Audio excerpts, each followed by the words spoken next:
Jadi gembiranya kita itu karena mendapatkan karunia dan rahmatnya dari Allah. Mahal, luar biasa. Ada seseorang yang datang jauh-jauh dari manapun buat datang menjemput majelis ilmu. Kata Rasulullah Muhammad SAW, siapa yang senantiasa mendapati taman surga di bumi, maka datangilah itu. Kemudian sahabat bertanya, ya Rasulullah, apa itu taman surga? Majelis ilmu yang setiap orang mendatangi itu, langkah kakinya itu akan mengangkat derajat dan diampuni dosa-dosanya. Yang ketika dia keluar dari rumahnya dengan kalimat Bismillahi tawakkaltu 'alallah la haula wala quwata illa billahil aliyil azim, maka kemudian Allah akan menjaganya dengan kemudian mengirimkan malaikat yang senantiasa menaunginya. Makanya kenapa kalau lagi kajian suka nundutan?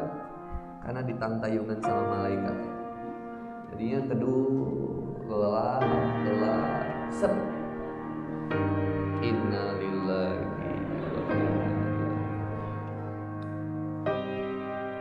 Maka orang yang senantiasa berangkat ke majelis ilmu, Allah kuatkan keimanannya. Innalladzina qalu rabbuna tsumma istaqamu tatanazzalu alaihimul malaika alla takhafu wa la tahzanu wa absiru bil jannah.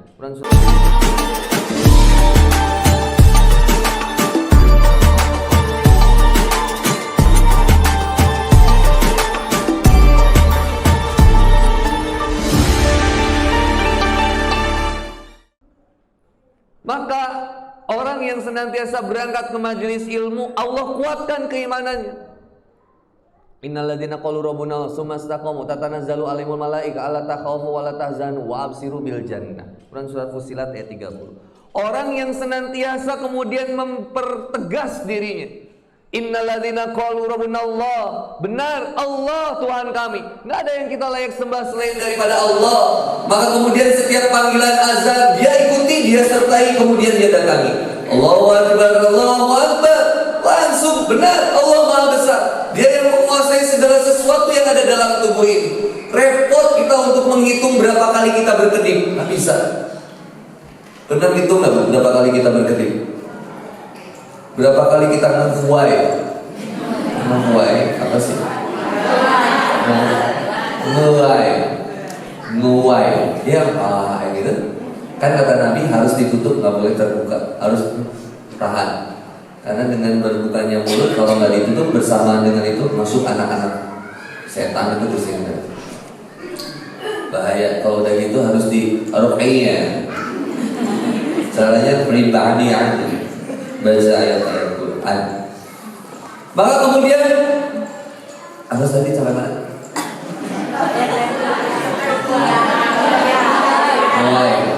Oh, pernah kita hitung berapa kali kita ngedip? Enggak. Berapa kali kita nuai? Enggak. Hebatnya Allah Subhanahu wa taala menciptakan gigi yang tidak terus bertumbuh sakit cukup. Coba ibu kepanjangan untuk ayo. Waduh, balik kemana kecil? Iya, deket untuk pada segini. Karunia rahmat dari Allah. Pas ibu gigit dari atas yang ke bawah disatuin, nggak kegigil lidah ibu. Kecuali ibu pas lagi buru-buru makan seblak Rafael suka kegigil. Bulu hidung, nggak manjangan seperti rambut. Gak stres, kembali. Bulu hidung nambah ya, repot. Ada pada ringan. Bulu hidung fungsinya menyaring udara kotor yang masuk ke dalam hidung kita, terfilter. Sehingga kemudian yang terfilter, yang kotor itu bersatu dengan lendir di hidung, kemudian terkumpul menjadi butiran yang padat, yang sering disebut dengan mobil atau korong. Yang kenapa kalau kita ngambilnya itu harus dipuir-puir dulu, lalu kemudian ditambal di hadap meja. Ya Allah, amalin dia. Ustaz taruh morong. Kenapa harus dipuir? Terus itu disentil-sentil kabar dulu, nyangkut di kuku, puir ini.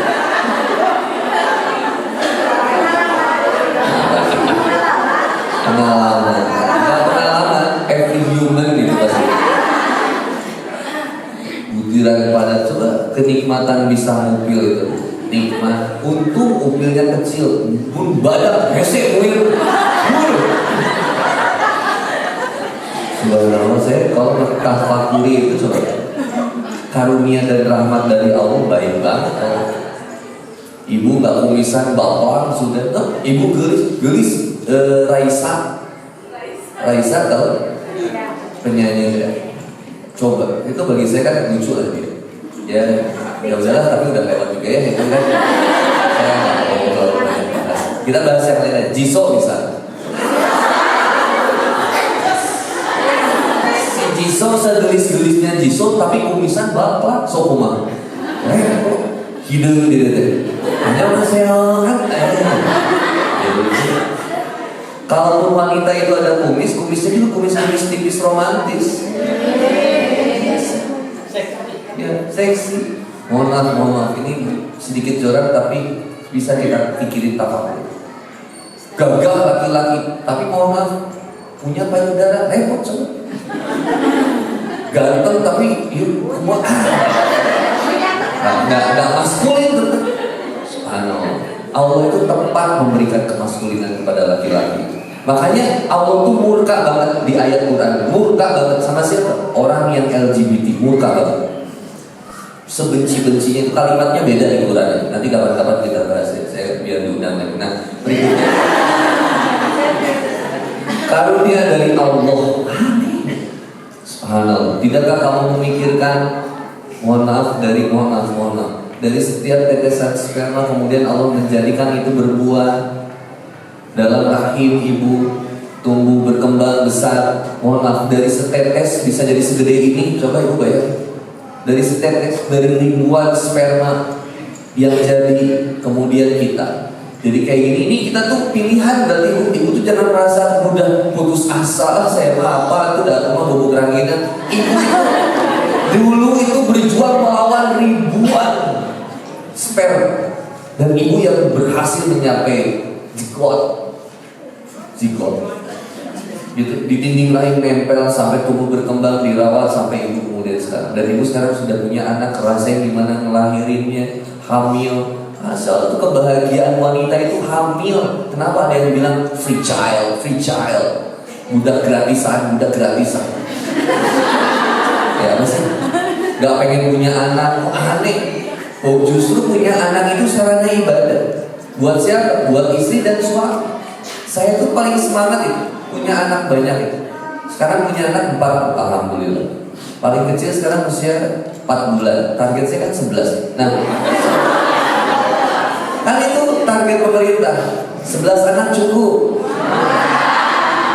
Oh 2, saya kira tuh 11 itu saya salah tadi ya. Saya target 4, target 11. Kenapa Ustaz pengen anaknya banyak? Karena Nabi suka umatnya anaknya banyak. 1. Yang kedua, misalkan saya meninggal duluan, kalau anak saya banyak, istri saya nggak akan dinikahin sama orang. Seegois itulah cinta saya sama dia. Nggak mau sama dia. Terus kalau papa meninggal duluan, mama mau nikah lagi mungkin seserah. Tapi kalau anaknya banyak kan orang mikir tuh, kawin dia, udah mau dia. Gak jadi.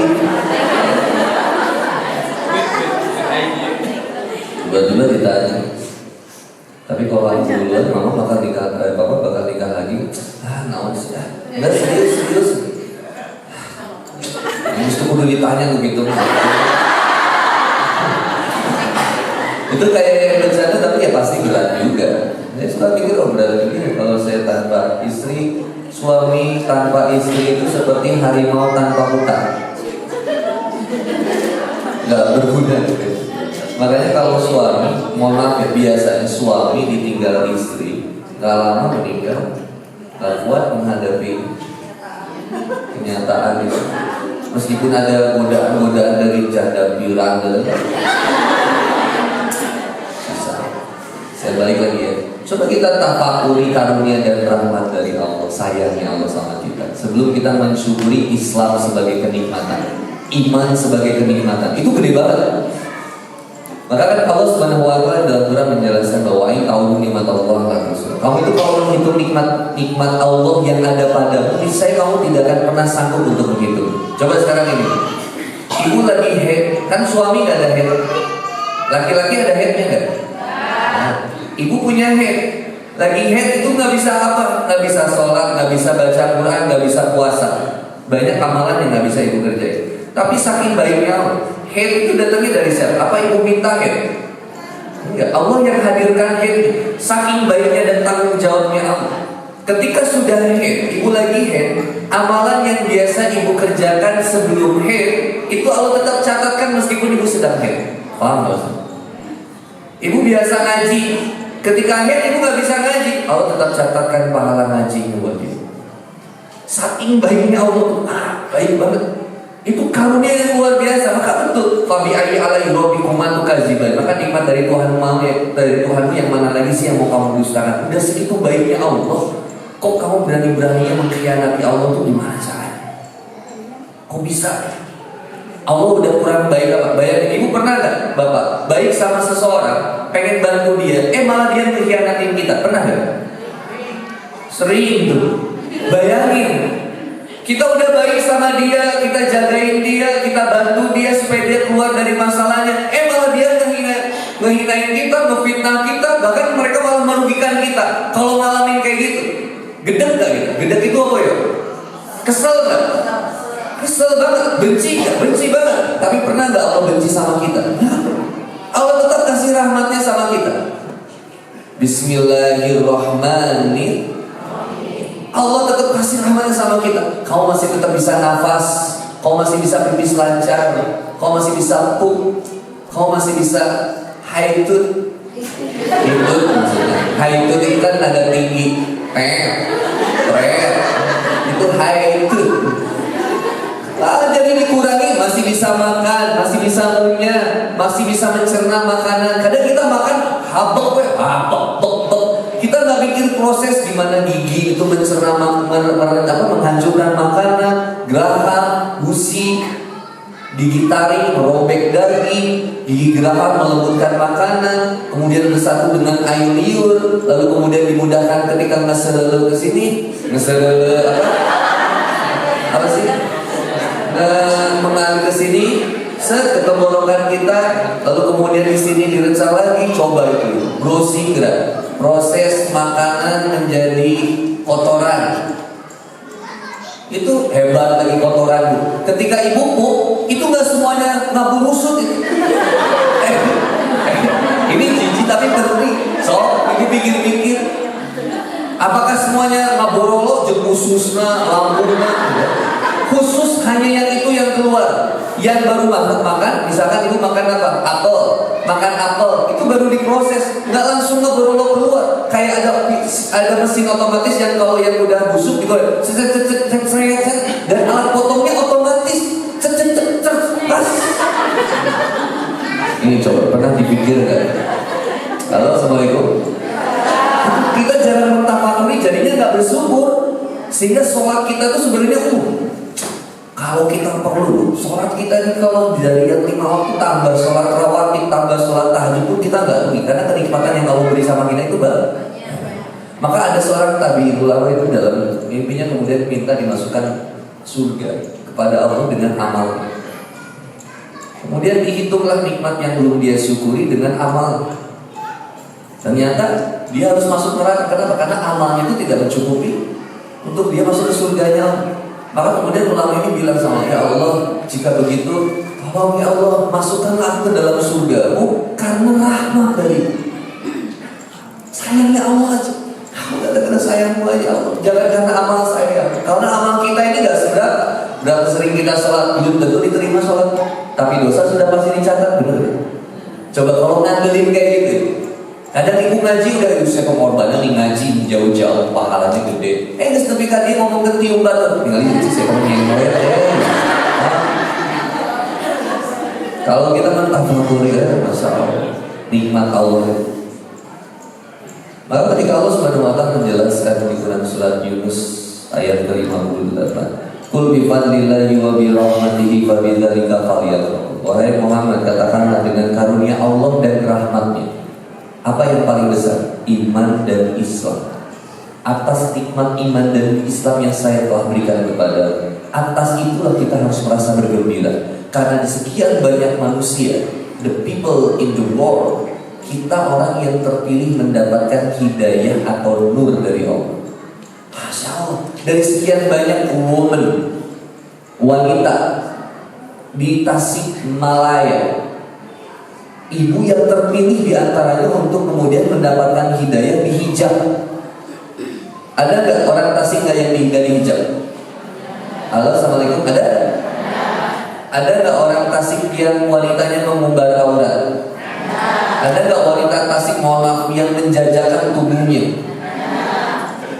Ibu, ibu dan teteh terpilih sama Allah bukan jadi bagian yang kayak gitu. Ada nggak yang ketika kena masalah malah kemudian menjauhi Allah? Halo, assalamualaikum. Ketika dia diuji ekonomi, diuji finansial, diuji hubungan rumah tangganya, dia malah memilih untuk menjauhi Allah. Ada? Dia malah kemudian ketika ada permasalahan dengan suaminya, jauh dari suaminya, dia selingkuhi suaminya dengan teman kantornya. Ada nggak kira-kira yang begitu?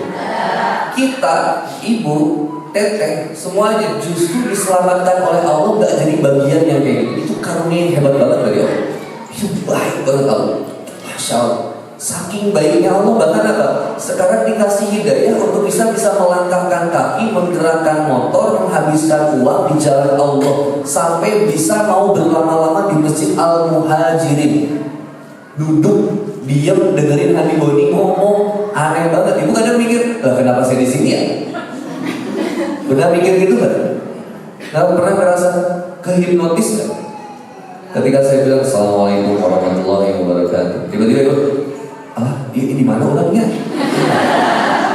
Semua dilakukan dengan kesadaran. Nah, kesadaran ini yang mahal.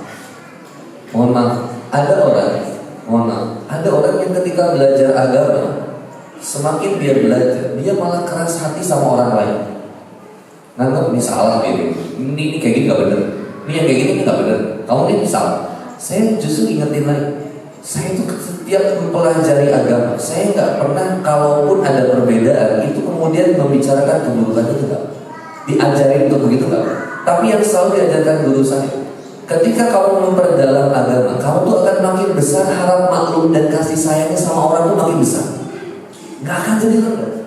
Kalau lihat yang mabok, itu dulu saya benci banget, haram kalau buat setan, neraka jahanam dulu. Tiba-tiba kayak saya bilang, lu kan dulu juga begitu.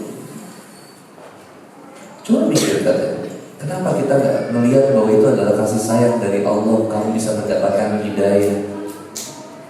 Lalu kemudian dia doa, kamu doakan dia, kalau bisa kamu dakwahin dia. Kamu boleh benci sikap dan sifatnya, tapi tolong jangan benci orang, karena orang yang tetap mendapatkan rahmat dari Allah.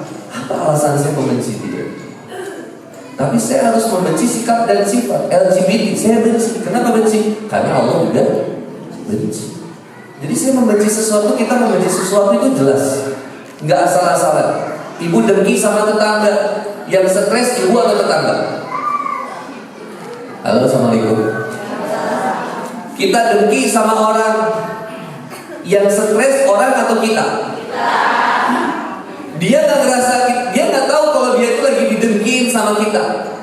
Ketika dia ketemu sama kita, dia tuh bahagia. Ibu kemana aja? Ibunya apa? Sehat, alhamdulillah. Alhamdulillah, pilih balik alabat, mangga, ayo, kasubur yuk. Ibu mah biasa, itu nih nuhunnya tuh, tapi pada akar itu mohon mangga aja, sing ada di jalannya. Begitu jauh tinggal istirahat. Yang tersisa kita. Dia ini gimana? Biasa. Ibu lagi liburan ke itu yang ada taman Korea itu apa sih?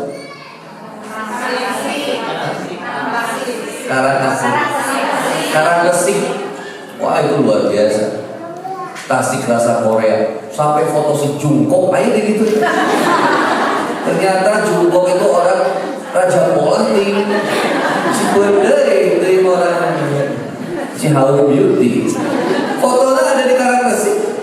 Ibu liburan sama keluarga, pengen nikmat liburan di Karangasem. Wah, udah senang ini bapak kita ke Karangasem. Keren, baru turun dari mobil ketemu sama tetangga yang ibu dengki banget sama dia. Pedang dia geningan. Stres deh. Kayak ngomong gitu. Kayak sinetron Indonesia. Ibu bilang, tapi di hatinya, awas. Sering-sering menangis penyihir jahat. Maka saya katakan, karunia dari Allah itu luas, nikmat, besar banget. Jangan hianati, jangan kotori. Dengan apa? Dengan ketidak rasa syukuran kita kepada, dengan pengingkaran kita terhadap nikmatnya. Sehingga kita lebih siap bersikap baik. Oke, sampai di sini aku tanya dulu. Milih dicintai atau mencintai? Dicintai atau mencintai? Mencintai atau dicintai? Makanya kita nggak bahagia. Karena kita terlalu egois dalam memilih rasa. Ibu berhak untuk dicintai, tapi bukan itu tujuan utama kita. Tujuan utama kita adalah mencintai. Cintai siapapun meskipun dia sering mengkhianati kita. Sayangi siapapun meskipun dia tidak menyayangi kita. Rindukan siapapun meskipun dia sering melupakan kita. Bersamai siapapun meskipun dia sering meninggalkan kita. Karena kita ketahui bahwa balasan kita adalah surganya Allah Subhanahu wa Ta'ala, bukan kenikmatan di dunia semata. Bahagia itu bukan terletak pada harta, bukan terletak pada rumah tangga, bukan terletak pada kendaraan, bukan terletak pada apa yang melekat di dalam dunia.